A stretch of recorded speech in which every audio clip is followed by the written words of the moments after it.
Zingatia mazingira. Kwa nini unapaswa kujali mazingira kama mjasiriamali? Je, unapaswa kutojali kabisa? Au unapaswa kujali kwa kuwa ni uwajibikaji sahihi? Au unapaswa kujali kwa ajili ya maisha bora kwa watoto wako kwa siku zijazo? Ni kitu gani upo tayari kukikosa kwa lengo la kupata bidhaa ambayo ni rafiki kwa mazingira?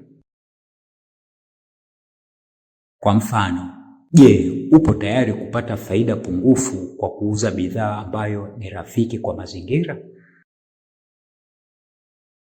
Upo tayari kuuza bidhaa rafiki kwa mazingira ambayo haiuziki kwa urahisi?